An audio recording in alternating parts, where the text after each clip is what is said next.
सरुची आउ केते दिन आपण मते झुलेई रखिबे आपण को पुओ पैसा दउनांदी आउ केते दिन परे मो बापा पैसा को भिकारी भलिया मागिबी। हेलो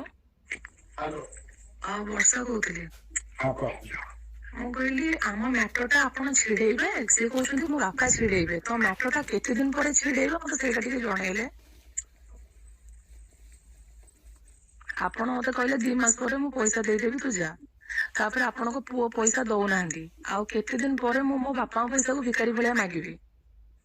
पैसा पत्र मगामगी कले तो भल लगे बारंबार मागिले कौन भल लगे आपण कहतु 6 मास हेलानी मो भलिया पिला नो झगड़ा ना किछि शांति रे पळे आसिली आपण को पुओ नारे केस थिला मु केस उठेई के पळे आसिली आ केते दिन परे मते मते मैटर उछिड़ेइबे मोर झियोडा मो बयस भी सरुची आ केते दिन आपण मते झुलेई रखिबे।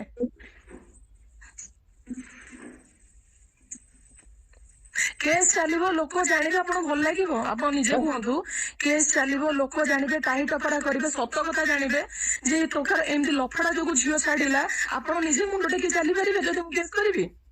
नहीं नहीं नहीं केस का सेल कौन लाभ होगा से समस्त तो लोग साइलेंट रहिलानी 6 मास हेलानी मते छिडौ नांदी कोन पई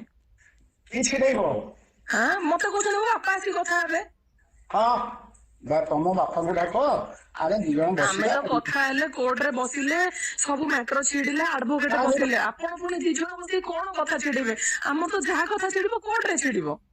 अरे से कोर्ट छिड़े ये बपानवा कथा का ଆମର ଦବା ନବା ବାପାଙ୍କ ଭିତରେ ଦବା ନବା କଥା ନାହିଁ ଆପଣ ଗୋଟେ ଆମ ଆଡଭୋକେଟ ସାଥିରେ କଥା ହେବେ ସେଇଠି ଏଗ୍ରିମେଣ୍ଟ କରିବେ କାଳେ ମୁଁ ପଇସା ନେଇ ଠକିଦେବି କାଳେ ମୁଁ ମିଛ କହିବି କାଳେ ମୁଁ ଫାଙ୍କି ଦେବି କାଳେ ମୁଁ ଆପଣ ପୁଅକୁ ହଇରାଣ କରିବି ସେଇଟା କୋର୍ଟ ପେପରରେ ସତ କଥା କହିବ ନା କଥାରେ କଥାରେ ସତ କଥା ବାହାରିବ।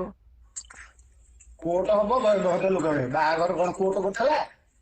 ବାହାଘରର ସାର୍ଟିଫିକେଟ ଆମର କୋର୍ଟ ହିଁ କରିଥିଲା ପ୍ରଥମ ବାହାଘରଟା ଆମର କୋର୍ଟ ହିଁ କରିଥିଲା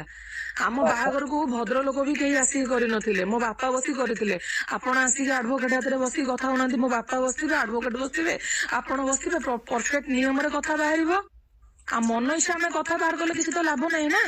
ना नहीं मन इच्छा कथा कौन हम ଆମେ ଗୋଟେ ମନ ଇଚ୍ଛା କହିଦଉଥିବେ ଆପଣ ଗୋଟେ ମନ ଇଚ୍ଛା କହିଦଉଥିବେ କଥା କେତେ ଦୂର ଠିକ ହବ। नहीं नहीं नहीं ସେଇଟା ଠିକ ନୁହଁ ବୁଝିଲି ଆଉ ମୁଁ ଗୋଟେ କଥା କହିଦେଇକି ପରେ ଫାଙ୍କି ଦଉଥିବି ବଟ୍ ଆମ ଗୋଟେ ଆଡଭୋକେଟ ସାଙ୍ଗରେ ଯଦି ବସିକି କଥା ହଉଥିବା ସିଏ କଣ କଥା ଫାଙ୍କିବା ଆମର କୋଉ ଭଦ୍ର ଲୋକ କିଏ ପଇସା ଦେବେ କି କେହି ଭଦ୍ର ଲୋକ ପଇସା ଦେବେନି। ଆପଣ ଆସିବେ ଆପଣ